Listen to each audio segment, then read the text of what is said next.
اللہ خدا یا حبیب اللہ کہ میں اللہ رب العزت کی بیعت کرتا ہوں، پھر آپ کی بیعت کرتا ہوں اس بات پر کہ میں نے اپنا عہد وفاداری پورا کروں گا اور آپ کی نصرت کے سلسلے میں اپنے قول کی اپنے عمل سے تصدیق کروں گا۔ یا رسول اللہ میں آپ کی عزت اور ناموس کے لیے کبھی پیچھے نہیں ہٹوں گا۔ اور حضرت نعمان نے فرمایا یا رسول اللہ میں اللہ تعالیٰ کی بیعت کرتا ہوں اور آپ کی بیعت کرتا ہوں اور اس بات پر کہ اللہ تعالیٰ کے حکم کی تعمیل میں اپنے قریبی اور دور کی ذرا پرواہ نہیں کروں گا۔ یا رسول اللہ میں اپنے ماں باپ عزیز و اقارب بہن بھائیوں سب سے بڑھ کر اگر میرے دل میں کسی کی عزت اور وقار ہوگا تو وہ ذات کریمہ صرف آپ کی ذات کریمہ ہے۔ اور حضرت عبادہ بن ثابت نے فرمایا یا رسول اللہ میں حضور کی بیعت کرتا ہوں اس بات پر کہ اللہ کے معاملے میں کسی کی ملامت کرنے والے کی ملامت کی ذرا پرواہ نہیں کروں گا۔ اور حضرت اسد فرماتے ہیں یا رسول اللہ میں اللہ تعالیٰ کی بیعت کرتا ہوں، حضور سے بیعت کرتا ہوں اس بات پر کہ میں اللہ اور اس کے رسول کے کسی حکم کی نافرمانی نہیں کروں گا۔ یا رسول اللہ جو حکم آپ نے اور آپ کے اللہ رب العزت کی طرف سے نافذ ہوگا اور اس حکم کے اوپر میں کبھی بھی نافرمانی نہیں کروں گا اور میں جھوٹ نہیں بولوں گا۔ تو یہاں اللہ تعالیٰ کے نبی کریم صلی اللہ علیہ وآلہ وسلم کے اوپر جو بیعت کی صحابہ کرام نے تو وہ اس کو میں دوبارہ دہرا دیتا ہوں کہ انہوں نے کہا یا اللہ ہم بدکاری نہیں کریں گے۔ اب آپ نے یہ زور تھوڑا سا دماغ کے اوپر دینا ہے، اپنے ذہنوں کے اوپر دینا ہے کہ آج کے دور پہ جو بیعت کی جا رہی ہے اس بیعت کا اور صحابہ کرام کی اس بیعت کا آپس میں کتنا تعلق ہے کہ یا رسول اللہ ہم بدکاری نہیں کریں گے، اولاد کو قتل نہیں کریں گے، جھوٹا الزام نہیں لگائیں گے، نیکی کے کام میں نافرمانی نہیں کریں گے۔ تو یہی بیعت ہے نا جو نبی پاک صلی اللہ علیہ وآلہ وسلم نے اس میں یہ تھی کہ ہم شرک نہیں کریں گے، حضور کی نافرمانی نہیں کریں گے، نبی پاک صلی اللہ علیہ وآلہ وسلم کو جو ہے وہ خاتم النبی مانیں گے۔ اور یہ تھا کہ حضور ہم بیعت کرتے ہیں، ہم آپ کی ہر بات سنیں گے، چاہے وہ خوشی کی ہو غمی کی ہو، اللہ کی راہ میں خرچ کریں گے، چاہے ہم تنگ دستی میں ہوں یا خوشحالی میں ہوں، نیکی کا کام کریں گے، برائی سے محفوظ رہیں گے، اللہ تعالیٰ کے لیے گفتگو کریں گے، کسی کی یعنی ملامت کی پرواہ نہیں کریں گے۔ اور یہ مولوی ہو گیا ہے یار، یہ نمازیں پڑھنے لگ پڑا ہے، حاجی صاحب آپ کے بیٹے کو کیا ہوا ہے، یہ تو مولویوں کے تھے چڑھ گیا ہے اور یہ تو پیروں فقیروں کے پاس جانا شروع ہو گیا ہے۔ اور جب تمہارے پاس نبی پاک صلی اللہ علیہ وسلم اور جب وہ حضور صلی اللہ علیہ وآلہ وسلم کے پاس جائیں گے تو وہ حضور کا دفاع کریں گے، اور کس طرح دفاع کریں گے کہ اپنی جانوں، اپنی بیویوں اور اپنے بچوں کا دفاع کرتے ہیں۔ اور اگر تم اس بیعت کو نبھاؤ گے تو انہوں نے پوچھا کہ یا رسول اللہ ہمیں کیا ملے گا، تو رسالت عالم صلی اللہ علیہ وآلہ وسلم جو میرے اور آپ کے آقا کریم ہیں، رحمت للعالمین کے سائبان والے ہیں، آپ نے فرمایا کہ جب کوئی شخص کلمہ شریف پڑھ کر اسلام کے اندر داخل ہو جائے گا تو اللہ تعالیٰ اس کو جنت میں جگہ دے گی، اور جب وہ اسلام کے احکامات کو اپنے اوپر لاگو کر لے گا، کوئی کمی پیشی نہیں کرتا، تو وہ شخص اللہ کی رحمت میں آ جائے گا۔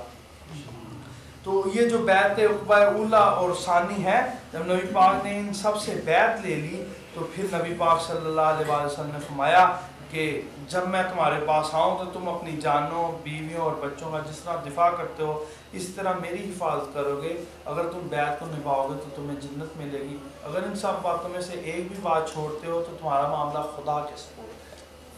تو یہ میری جو کتاب ہے بیعت، اس کے اندر اس کی بڑی واضح طور پر میں نے اس کو جو ہے اس سبب بیعت کے اوپر کافی زیادہ مواد ہے، اس میں یعنی کھل کر بات کی ہے کہ بیعت کے اسباب کیوں ہے،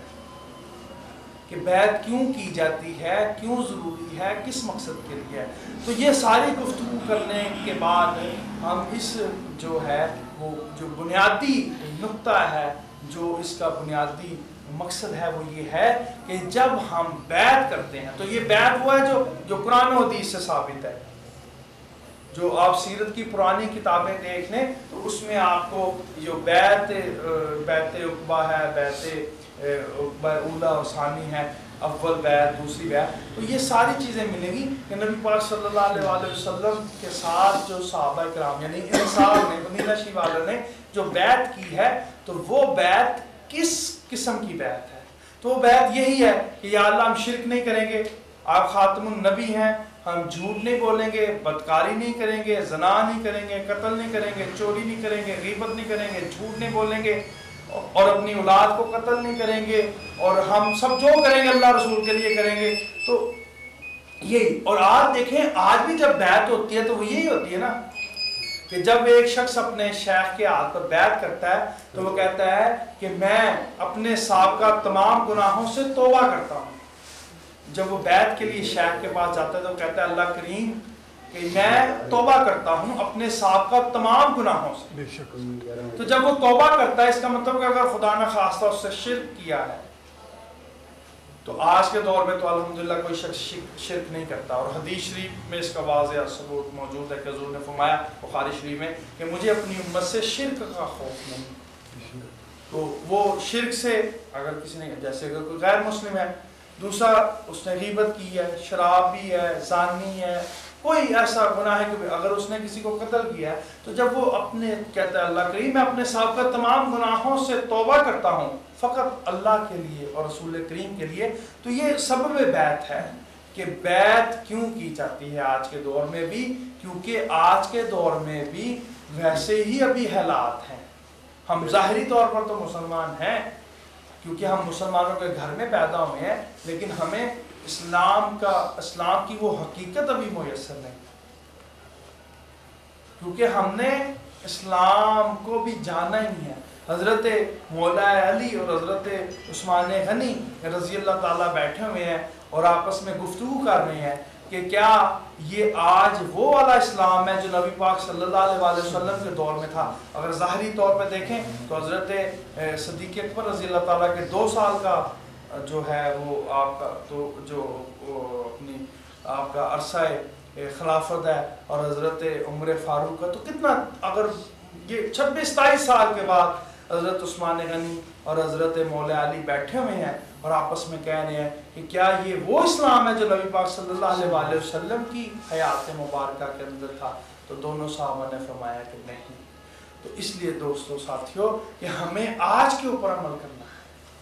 کہ کیا ہم اسلام کی صحیح جو تعلیمات ہیں ان کے اوپر عمل کر رہے ہیں، کہ یہاں ہم لوگ جو ہے وہ شیطان اور نفس کے شر میں آ چکے ہوئے ہیں اور ہم نے اپنے آپ کو اس حد تک گمراہی کے رستے پہ لگایا ہوا ہے کہ اب جو ہے وہ ہمیں ہدایت کی طرف جانے میں مشکل پیش آتی ہے، کیونکہ